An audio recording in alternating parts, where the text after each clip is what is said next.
apakah kamu tahu di hutan hujan Amazon, ingin menangkap ikan berat ratusan pon ini, seberapa berbahayanya? Saat ini, nelayan Laku dan saudara membawa 2 ikan anaconda besar, bergegas berjalan di hutan hujan, karena mereka harus segera sebelum daging ikan membusuk, kembali ke rumah untuk mengolah dan menyimpannya. Akhirnya, ikan anaconda seberat ratusan pon ini, merupakan makanan seminggu bagi keluarga nelayan. Namun menangkap ikan anaconda sebesar ini, tidaklah mudah, karena kondisi lokal yang miskin, peralatan yang sederhana. Nelayan sering menggunakan perahu kayu sederhana, berlayar di hutan hujan selama 2 hingga 3 hari. Setelah berhasil menemukan habitat ikan anaconda, Laku dan saudara mulai beraksi. Dia bertanggung jawab mengasah kayu di atas perahu dengan pisau kecil, sehingga membuat tombak ikan yang digunakan untuk menangkap ikan kali ini. Sedangkan sepupu di sisi lain duduk di atas batang pohon, selalu memperhatikan gerakan ikan belut raksasa di bawah air. Setelah membidik dengan tepat, sepupu akan melemparkan ikan yang dipegangnya dengan cepat. Lemparan ini terlihat sederhana, namun sebenarnya mengandung pengalaman menangkap ikan sepupu selama puluhan tahun. Ketegangan dari tali pancing dapat dilihat bahwa dia berhasil mengenai targetnya. Karena kekuatan ikan belut raksasa terlalu besar, sepupu tidak berniat untuk menarik dengan paksa, melainkan langsung melepaskan tali ikan di tangannya. Biarkan ikan itu melarikan diri. Karena kedua saudara telah mengelilingi area air ini dengan jaring ikan sebelum menangkap, mereka telah mengelilingi wilayah air ini dengan jaring ikan. Saat ini hanya perlu duduk tenang di samping dan menunggu selama beberapa belas menit. Ikan belut raksasa yang terluka itu pasti akan menabrak jaring ikan di bawah air. Merasa bahwa waktu hampir habis, si sepupu segera menyelam ke bawah air, memeriksa jaring ikan. Laku juga duduk di atas perahu sambil terus menggerakkan dayung, merasakan kehidupan bawah air. Dengan cepat ia menggunakan dayung, berhasil menemukan ikan besar yang terjebak di jaring. Saat itu, Laku menarik tali ikan dengan tangannya, ingin menariknya keluar dari permukaan air sekaligus. Namun setelah berjuang selama lebih dari 10 menit, kekuatan ikan hiu besar ini masih sangat kuat. Sebuah gerakan tiba-tiba di bawah air dapat menimbulkan semburan air yang besar, ditambah dengan tengkorak keras mereka. Jika menabrak manusia saat bergerak cepat, bahkan jika tidak mati, beberapa tulang rusuk pasti patah. Untungnya, ikan ini akhirnya lelah dan kehabisan tenaga, berhasil ditarik ke perahu oleh Laku. Langsung setelah itu, Laku mengambil tombak ikan, dan memberikannya kepada sepupu yang berdiri di atas pohon.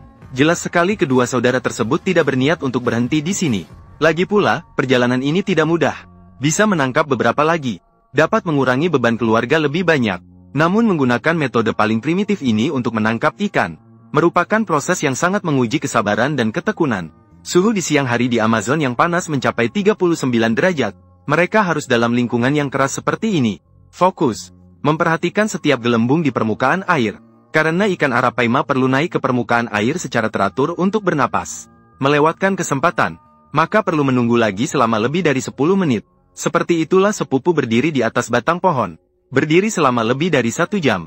Akhirnya dia menemukan kesempatan, melemparkan ikan yang dipegangnya lagi. Dengan semburan air besar yang muncul di permukaan air. Jelas sekali pukulannya, menyasar bagian vital ikan arapaima. Sepupu melihatnya, wajahnya juga tersenyum bahagia, dan dengan penuh keyakinan melepaskan tali ikan yang dipegangnya.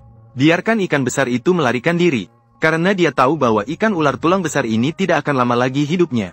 Mengikuti jejak gelembung di permukaan air, ikan ular tulang itu, ikan tulang, langsung menuju jaring ikan tidak jauh dari sana. Laku melihatnya dan segera mempercepat perahu kecilnya menuju sana. Dibandingkan dengan yang sebelumnya, kekuatan ikan tulang ini lebih kuat, bahkan dengan satu pukulan ekor, langsung melemparkan Laku dari atas perahu ke dalam air.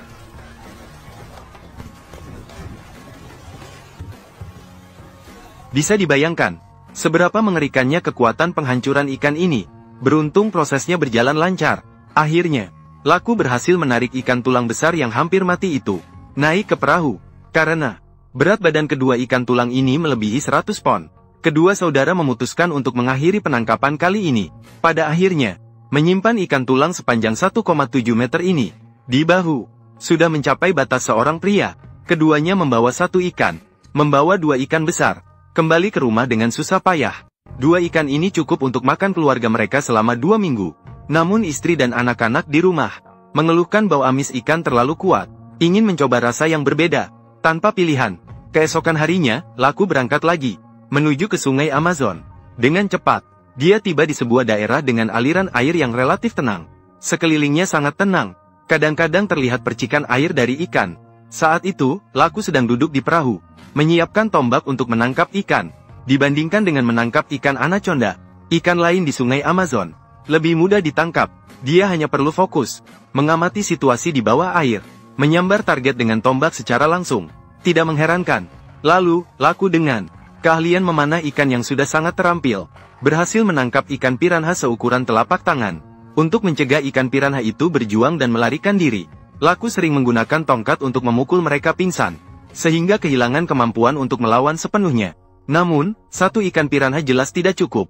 Segera setelah itu, lalu, Laku mulai mencari target di permukaan sungai. Setelah menunggu kesempatan, dia melemparkan tombak ikan lagi. Meskipun kali ini meleset, namun, Laku segera menarik kembali tombak ikan, dan cepat melemparkan ke arah ikan besar yang melarikan diri. Kali ini, tombak ikan dengan tepat menusuk ikan besar di bawah air. Ikan besar yang merasakan sakit, mulai berenang liar di bawah air dengan tombak ikan. Namun, kekuatannya terbatas. Akhirnya, Laku dengan cepat menarik ikan besar itu ke sisi perahu. Angkat dan lihatlah. Ternyata ini adalah seekor ikan emperor berat sekitar 5 pon. Ikan ini sebenarnya bernama ikan kunare, karena penampilannya yang cantik, sangat diminati oleh banyak pecinta ikan hias. Namun, Laku tidak ragu untuk memberikan pukulan pertama. Langsung memukul ikan itu sampai gemetar. Hanya bisa menggambarkannya sebagai pemborosan. Merasa satu pukulan tidak cukup, Laku memberikan 2 pukulan tambahan. Barulah ia dengan tenang meletakkannya di perahu kecil, melanjutkan menangkap di sepanjang sungai. Laku dengan cepat berhasil menarik ikan lagi. Seekor ikan karper besar seukuran telapak tangan. Tanpa terkecuali, mereka harus memukul beberapa kali sebelum naik ke perahu. Meskipun rasanya sangat lezat, namun karena ukurannya terlalu kecil, tidak dapat memenuhi kebutuhan keluarga besar. Oleh karena itu, Laku beralih ke jenis ikan lain. Terlihat dia membawa perahu kecil, masuk ke dalam hutan belantara yang lebat. Yang terlihat kemudian, adalah hutan yang terendam banjir. Meskipun, wilayah air ini tidak terhubung dengan sungai Amazon luar, namun di dalamnya hidup banyak monster sungai raksasa yang tak terduga. Saat Rahu melemparkan tongkatnya dengan mahir, di bawah air segera muncul seekor ikan ular 2 jengkal yang melompat-lompat hidup, juga dikenal sebagai ikan naga perak yang sering disebut orang. Ikan ini setelah merasa terancam, segera memuntahkan semua anak ikan yang ada di mulutnya. Meskipun kasih ibu begitu besar, namun ia tetap tidak bisa lolos dari hukuman palu. Setelah beberapa pukulan palu, ikan naga perak ini akhirnya kehilangan kemampuan untuk melawan sepenuhnya. Dibandingkan dengan ikan lidah tulang raksasa, ukuran tubuh ikan ini lebih kecil. Oleh karena itu, teksturnya juga akan lebih halus. Setelah berhasil menangkap ikan silver dragon pertama, Laku dengan pengalamannya sendiri, dengan cepat menemukan sarang ikan dragon silver kedua, bersamaan dengan beberapa kali turun. Lagi, ikan silver dragon dengan panjang hampir setengah meter, berhasil ditarik ke atas. Ukuran tubuh ikan ini sangat besar, berjuang sehingga bahkan menimbulkan semburan air setinggi 1 meter. Laku tanpa ragu langsung memberikan pukulan pertama. Hanya 1 pukulan, ikan ini langsung terbalik di air. Sulit untuk dibayangkan, sebuah ikan silver dragon sebesar ini, seberapa mahal harga yang bisa dijual di dalam negeri. Begitulah, setelah seharian menangkap, berhasil menangkap 3 ikan silver dragon berbobot sekitar 10 pon. Setelah semua hasil tangkapan dimasukkan ke dalam karung, Laku segera melangkah pulang tanpa sabar, karena seringkali terkena banjir di Florida, menyebabkan banyak kolam liar yang berbagai ukuran tersisa di hutan pinggiran, sehingga pengangguran Bobby sering membawa jaring ikan sepanjang 5 meter untuk mencari harta di kolam. Pertama, dia mengoyak roti gandum yang tersisa pagi tadi menjadi potongan kecil, lalu meletakkannya di tengah jaring ikan. Segera setelah itu, dia segera melemparkannya ke dalam kolam. Saat jaring ikan mulai tenggelam, bisa terlihat dengan jelas, ikan kecil di bawah air berenang ke sana kemari. Selama menunggu jaring ikan, Obi memutuskan untuk mengambil jaring pancingnya terlebih dahulu, lalu berlatih menyelam di area. Saat dia menyelam dengan keras, namun hanya menangkap 1 ikan kecil, dia menduga, ikan besar pasti bersembunyi di bawah rumput air di tengah kolam. Maka Bobby langsung masuk ke dalam air dengan pakaian. Tak lama kemudian, dia berada di bawah rumput air. Dia terus melemparkan beberapa jaring ke bawah rumput air. Dia langsung turun saat melihat kesempatan. Akhirnya, ikan yang dia tangkap membuat Bobby bersorak-sorai dengan senang. Barulah dia menyadari ketika fotografer mendekat. Ternyata itu adalah ikan dewa yang cantik. Jenis ikan ini sangat populer di kalangan penggemar ikan hias. Sangat diminati. Jaringan Bobby ini jelas mendapat untung. Kemudian, dia melemparkan beberapa jaring lagi ke bawah rumput air secara beruntun. Namun yang membuatnya kecewa adalah, di dalam jaring hanya ada beberapa benih ikan kecil yang tidak menarik. Yang diambil dari jaring adalah ikan mati atau jaring kosong. Hasil tangkapannya yang sedikit membuat Bobby merasa sedikit putus asa. Maka dia beralih ke tempat yang lebih tersembunyi di bawah pohon. Di sudut-sudut tersembunyi seperti itu, biasanya tempat seperti itu akan menyembunyikan beberapa ikan besar. Tidak tahu kalau tidak dilihat, ternyata Bobby berhasil menangkap lubang ikan besar di dalam air. Karena kakinya terperangkap di lumpur dan tidak bisa bergerak, dia segera meminta fotografer untuk membantunya. Kemudian ditarik keluar. Ada juga seekor dewasa pemakan bangkai berwarna hitam. Karena pemakan bangkai ini terlalu jelek, dianggap sebagai spesies invasif yang harus dilawan oleh semua orang di negara ini. Bobby tentu tidak ingin memeliharanya di kolam. Jadi dia hanya bisa melepaskannya kembali. Kemudian Bobby yang tidak puas, memutuskan untuk kembali ke bawah rumput air di kolam untuk menangkap ikan. Setelah beberapa kali mencoba, meskipun hasilnya hanya beberapa ikan kecil, namun di antaranya ada benih ikan cantik berwarna oranye murni. Bobby akhirnya dengan enggan menaruhnya ke dalam ember air. Setelah selesai mengambil area dengan rumput air, dia kemudian pergi ke sisi lain kolam, daerah tanpa rumput air. Awalnya dia tidak berharap apa-apa. Dia sembarangan mencari jaring di bawah air. Hasil tangkapan di jaring sekali lagi membuat Bobby terkejut. Kali ini, dia menangkap ikan atala biru listrik. Ikan ini adalah yang paling langka dan berharga yang pernah dia tangkap. Dia menangkap ikan yang paling langka dan berharga. Hal ini juga meningkatkan kepercayaan diri Bobby. Maka, dia kemudian mencari dengan lebih giat di kolam.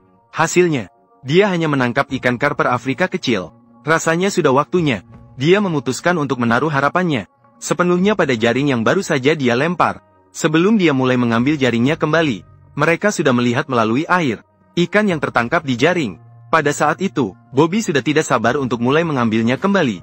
Saat dia mulai mengambil jaringnya kembali sedikit demi sedikit, bisa jelas dilihat, ada ikan besar berwarna oranye di dalam jaring. Setelah mengambil kembali semua jaringnya, Bobby membuka jaring ikan. Dia menangkap ikan kecil berwarna perak yang panjang dan ramping. Ikan kecil berwarna perak itu terlihat seperti anak belut. Ada yang tahu jenis ikan ini? Setelah dimasukkan ke dalam ember air, Bobby segera mengeluarkan ikan besar berwarna oranye ini. Diambil keluar. Ketika mereka melihat ikan ini sepenuhnya, mereka terkejut. Bobby menyatakan dengan bangga bahwa ikan oranye ini adalah ikan paling berharga yang dia tangkap belakangan ini. Baik dari segi ukuran maupun warna. Semua merupakan spesies ikan Oscar yang paling unggul. Lanjutkan pemeriksaan. Dia menemukan lagi di jaringnya ikan lele duri asli Amerika Selatan. Tubuhnya penuh dengan duri. Digunakan untuk pertahanan diri. Yang lebih mengejutkan adalah, di akhir jaring, muncul ikan pisau hitam yang seperti hantu. Dan seekor lele yang sedang hamil namun tidak dikenal. Barisan tangkapan ikan yang terus-menerus membuat Bobby sangat puas. Akhirnya dia dengan senang hati melepas ikan-ikan ini. Semuanya dimasukkan ke kolam di rumahnya. Ini adalah sebuah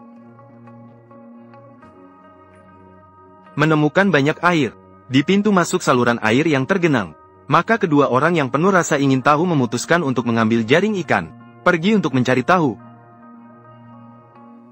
Dan hasil, semua yang mereka tangkap adalah benih ikan yang sangat kecil. Kemunculan benih ikan menunjukkan bahwa wilayah air ini mungkin sudah ada sejak lama. Mungkin ada ikan yang lebih besar hidup di sana.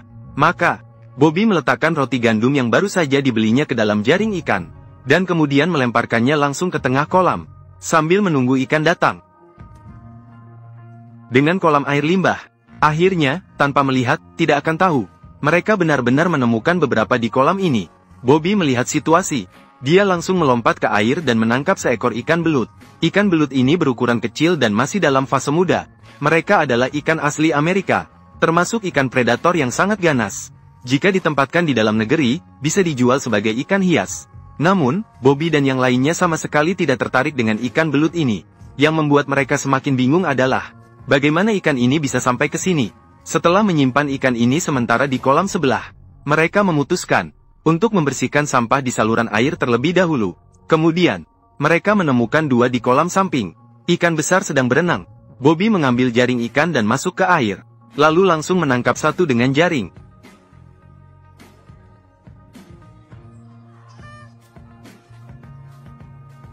Oh hahaha. Yang, seekor ikan mas Asia berbobot sekitar 3 pon. Jenis ikan ini dianggap sebagai spesies invasif di Amerika, tidak memiliki nilai komersial. Maka Bobby sekali lagi meletakkannya, sementara dimasukkan ke kolam air di sebelah. Kemudian dia dan temannya di saluran air, meletakkan jaring yang sangat kecil di dalamnya. Setelah jaringnya ditarik ke atas, namun hanya menemukan beberapa ranting dan sampah di dalam jaring. Hampir tidak ada ikan sama sekali. Apakah tidak ada ikan yang hidup di saluran air ini? Sulit untuk dipercaya. Bobby yang percaya kembali meletakkan jaring kedua di dalamnya. Meskipun jaring ini tidak kosong, namun hanya menangkap ikan nila kecil. Dengan putus asa, Bobby yang kecewa memutuskan untuk beralih ke dua kolam air ini. Temannya dengan mahir melemparkan jaring ke dalamnya. Namun ketika mereka menarik jaring ketiga dengan penuh harapan, saat kembali, mereka menemukan hanya sekop besi yang berkarat di dalam jaring, dan ikan nila yang sangat aktif. Sampai saat ini, mereka hanya mendapatkan satu ikan louhan yang terlihat di dalam ember mereka, yang terlihat lebih cantik. Namun begitu, temannya berhasil menangkap ikan besar. Ini adalah ikan mas Asia berbobot 5 pon. Ikan ini bisa dihargai minimal 100 yuan jika dijual di dalam negeri. Namun turis asing sama sekali tidak tertarik. Mereka merasa waktu sudah hampir habis. Bobby memutuskan untuk mengambil keranjang ikan di kolam sebelah, dan mengangkatnya ke atas.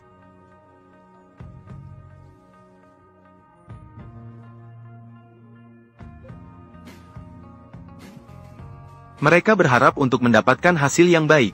Namun yang mereka dapatkan adalah, di dalam keranjang hanya ada serpihan roti, dan beberapa ikan kecil yang hampir tidak terlihat. Secara keseluruhan, perjalanan mereka hanya berhasil menangkap 2 ikan mas Asia dan 1 anak belut sawah. Akhirnya, Bobby memutuskan untuk meninggalkan mereka kembali di kolam ini.